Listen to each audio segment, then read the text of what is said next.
Jai Gurudev, and thank you for joining us today. Today, again, we have with us an art of living expert and an officer of the Vedic Dharma Sansthan to discuss chapter 34 from the Sunder Kanda. It's called When the Hanuman's Tail is on Fire. So, what does the act of setting Hanuman's tail on fire symbolize in this chapter? The tail is a symbol of Hanuman's divine power, his sense of dharma and seva. When Ravana orders it to be burned, it reflects ego trying to suppress truth. Spiritually, fire represents purification. In the art of living, we see this as symbolic of inner cleansing. Techniques like Sudarshan Kriya help us transform anger and mockery into resilience. Hanuman, unshaken, uses the fire as a tool of justice. Likewise, we teach how to turn adversity into spiritual strength using breath and awareness. What does this event reflect? The strength of devotion and fearlessness. Hanuman shows no fear when his tail is set ablaze. Instead, he treats it like a Leela, a divine play. This is the essence of Bhakti Yoga, where even pain becomes purpose. Vedic rituals like Anjaneya Homam invoke this courage in devotees. The flames cannot harm the one who is soaked in the divine. The mantra Sri Rama Jaya Rama is his armor. Hanuman Chalisa recitation daily builds us inner fire of fearlessness and helps one stand tall amidst criticism and injustice. How can people today apply this wisdom in corporate or personal challenges? There is modern life, insults and criticism feel like fire on our identity, our tail.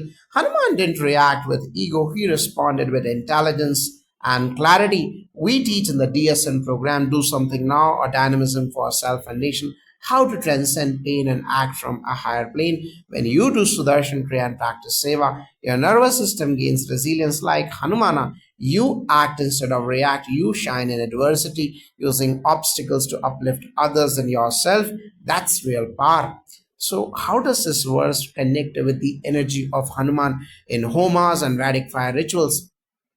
When fire touches Hanuman, it does not burn him, it becomes instrumental. In the Anjaneya Homam, fire is not destructive but purifying. The offerings into Agni become Ahuti or sacrifice. This is what Hanuman teaches. Our tail, ego, attachments must be offered to fire. In Agni Karyam and Sandhya Vandanam, we chant to awaken this inner fire of clarity through Gayatri Chapa and Hanuman Chalisa. The tail of ego is set ablaze not to destroy but to illuminate. What does and what role does Hanuman Chalisa play in handling humiliation or unjust treatment? Each verse of the Hanuman Chalisa carry vibrational strength.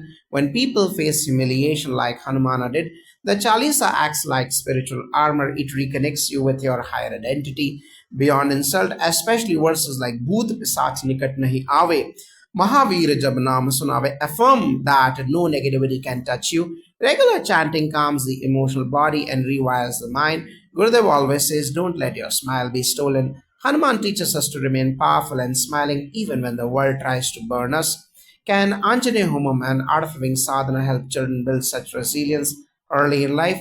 Absolutely. When young minds witness rituals like Anjaneya Homam and chant Hanuman Chalisa, they learn the value of strength, faith, and humility. Combined with Art of Living's Bal Chetna Shibir and Yes programs, children develop sharp intellect and calm minds like Hanumana, who learned from Surya and was a lifelong student. Today's youth can learn to be brave and wise. These practices develop a mind that is fireproof, unshaken by teasing or bullying. What deeper wisdom does His Holiness Gurudev Shri Ravi Shankar Ji share that aligns with this episode? Gurudev often says pain is inevitable, suffering is optional. When your tail is on fire, when life challenges you, don't resist, transcend. Hanuman's wisdom lies in using fire to purify Lanka.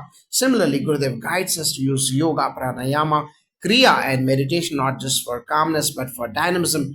Fire outside can't touch you when the fire of knowledge is burning within. This chapter reminds us never panic, never retreat, just smile, serve, and shine. So, what's the ultimate takeaway from this event for every seeker? This event is a mirror for all of us. When insulted, do we react or rise? Hanuman chose to rise using fire not for revenge but dharma through spiritual sadhana, chanting, homams, and art of living techniques.